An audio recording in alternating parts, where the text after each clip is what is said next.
Senhor presidente, senhores senadores, senhoras senadoras, senhor Roberto Pereira, seja bem-vindo aqui ao Senado.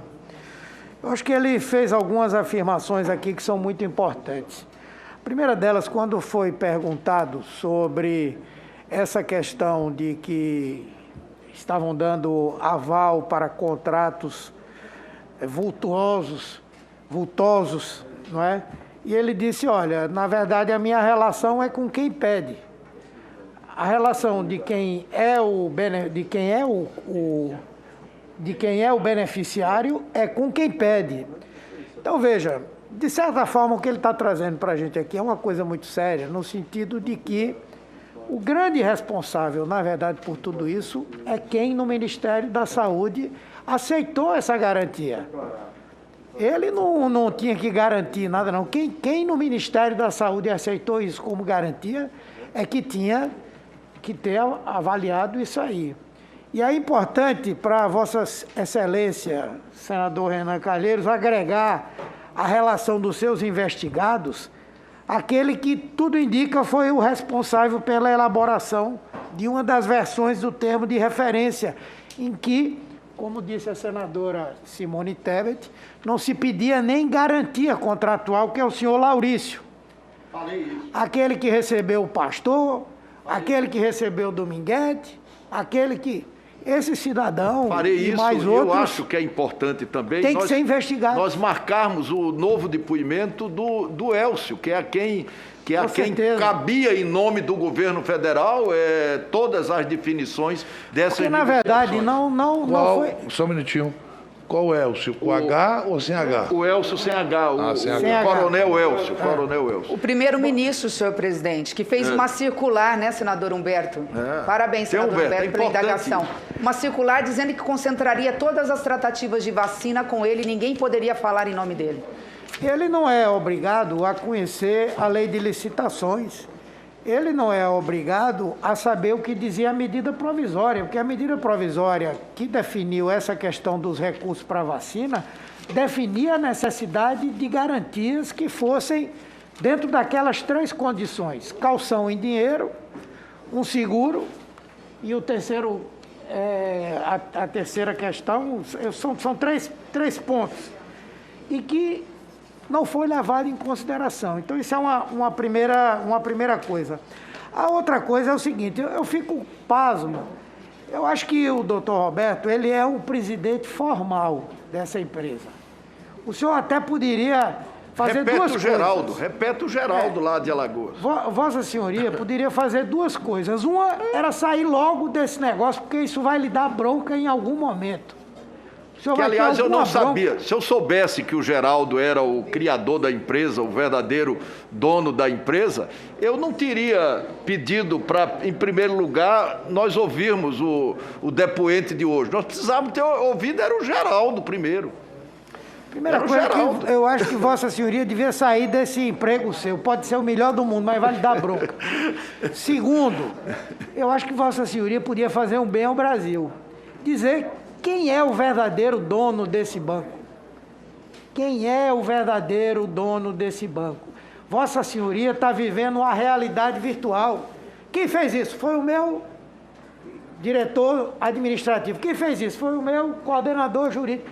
Na verdade, tudo isso aí deve ser feito por duas pessoas. Esse Benetti e Tolentino. Esses são os donos desse banco aí. E o senhor está respondendo legalmente por uma coisa que, sinceramente, não faz nenhum sentido. Como é que o senhor é presidente de um banco que tem um terreno, que é o grande patrimônio que o banco tem, foi incorporado como capital social da empresa, e o senhor nunca foi lá? Nunca foi lá. Não teve a curiosidade de saber que é um terreno do tamanho de 10% da cidade de Curitiba. Como é que pode? O senhor sabe que o cartório onde esse terreno está registrado não existe.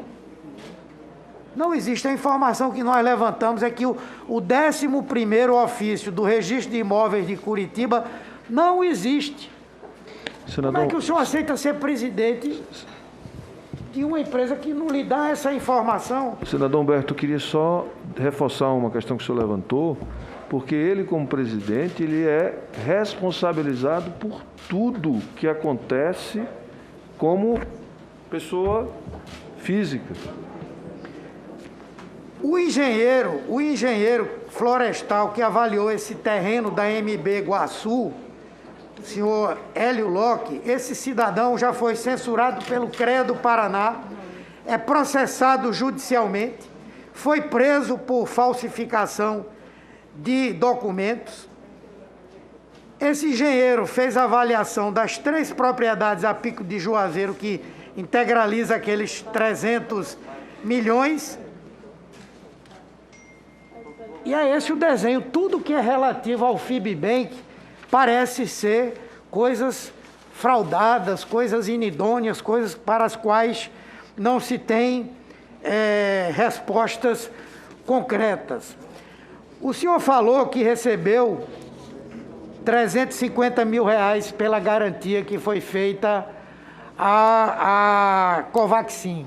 No caso dos preservativos, que o seu banco também é o garantidor, quanto recebeu?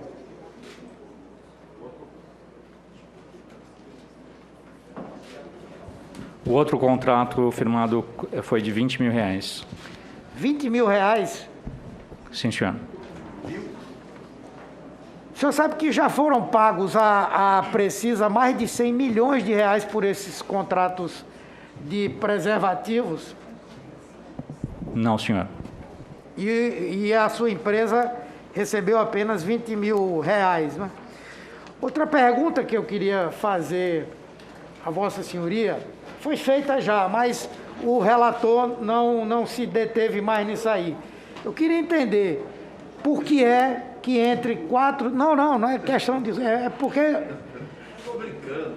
Porque entre 4 de junho de 2020 e 12 de maio de 2021, o FIBBank fez 19 transferências bancárias, num total de R$1.900.000, para a empresa que o senador Renan lembrou, chama-se Brasil Space Air, Log Conservação Aérea, que pertence à família Tolentino. Por quê? O senhor sabe? Não, senhor. Possivelmente contratos que tenhamos entre essas duas empresas. Veja, como é que pode o senhor presidente do banco e não sabe que o banco fez 19 transferências bancárias, totalizando R$1.900.000. Eu insisto, nos diga a verdade, alivie seu coração, diga quem é o dono desse banco. Será apresentado para o senhor junto com os outros documentos, esses contratos. Realmente é impressionante o que nós estamos assistindo hoje aqui na CPI, como já foi dito.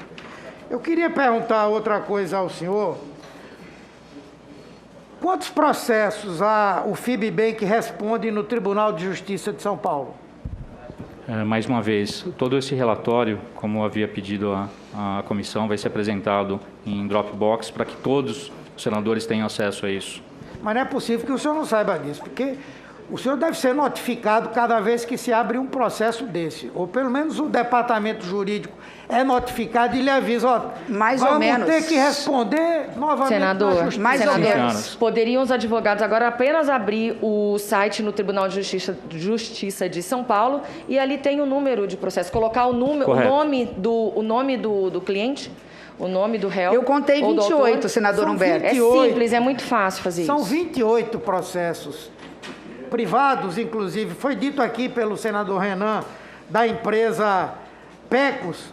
Os proprietários do prédio alugaram esse prédio, né, com seguro, tendo aceitado um seguro fiança do FIBBank, no valor de R$4.800.000, o que equivalia a 48 meses de aluguel.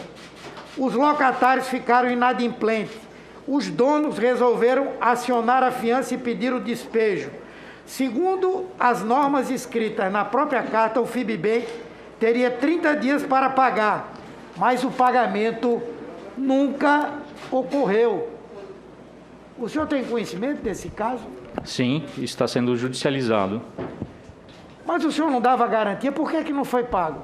Não foi nos requisitado dentro das regras que se continha na carta. Outra pergunta que eu queria fazer a Vossa Senhoria. A garantia que foi dada à empresa Precisa Medicamentos, essa que foi vista aqui, foi assinada eletronicamente pelo senhor, por intermédio do Assina Web?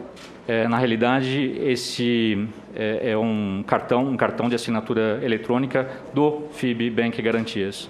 Quem detém esse cartão é a senhora Alessandra? Essa plataforma é vinculada a ela, Alessandra Santos Carvalho? Não, senhor.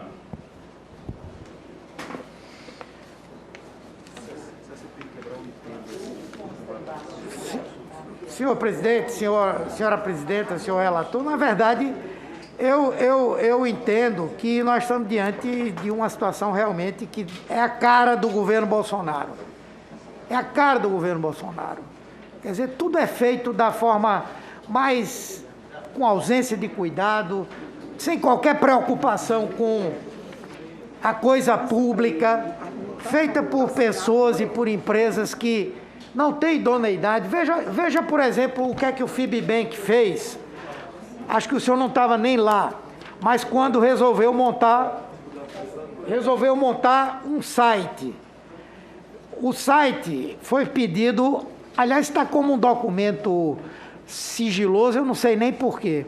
Mas esse site foi contratado à empresa Site SA Informática e Web Limitada. Veja as coisas que foram encomendadas. Uma delas diz assim: incluir o Bacen, Banco Central, na página. É uma tentativa de que a pessoa que entra naquele site acredite que está garantido pelo Banco Central e não há nenhum vínculo entre o FIB Bank e o Banco Central. Depois diz: verificar sites de bancos de investimentos como o do Banco Safra para copiar as informações que havia neles. Então, nesse site também, o FIB Bank, né, falava de produtos de outros bancos para vender a ideia de que tinha uma credibilidade semelhante. Inserir imagens de moedas e jatinhos. Moedas e jatinhos ali no site. Horários de vários países. Tudo para criar uma aura de multinacional, de solidez, de uma empresa de largo lastro. Agora, o que é que não tinha no site? Expressamente dito: documentos contábeis, não. Modelos de contratos, não. Regulamentos, não.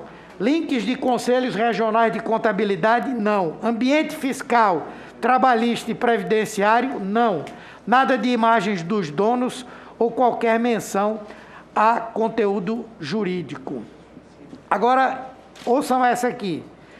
Pede-se também uma relação de e-mails que estariam vinculados ao banco. Entre essa relação de e-mails, tem um aqui que chama a atenção, que é o tolentino@fibbank.com. Eu insisto, eu acho que Vossa Senhoria devia dizer quem é o dono desse banco, quem é que manda mesmo nesse banco. Para mim, é esse senhor Tolentino. Para mim, é o dono do banco, é quem tem essas relações todas e, infelizmente, ele não aparece, não é? Então, eu quero concluir aqui as minhas perguntas nesse sentido de que cada vez que a gente mexe, a coisa vai ficando mais complicada, não é? E vai ficando demonstrado que não há por parte desse governo, não há por parte do Ministério da Saúde, nenhum tipo de preocupação com a coisa pública. Como Vossa Excelência disse, imagine o que é que ia acontecer se a Precisa, com toda certeza, juntamente com a Covaxin, não honrasse esse contrato. Como aconteceu lá no Paraguai. A Bharat Biotech recebeu 6 milhões de dólares antecipados por 15 milhões, por 2 milhões de doses, Não entregou. 15 segundos. No caso do Brasil, a gente não ia receber. Sabe o que é que o governo ia ter que fazer? Virar agente imobiliário para vender um terreno de 7 bilhões para poder receber de volta 1 bilhão e 600. Realmente é inacreditável, é inacreditável. Ainda bem que falta pouco tempo para esse governo terminar. Senador Humberto, esse banco, como o próprio nome já diz, é um banco fake, senador Humberto.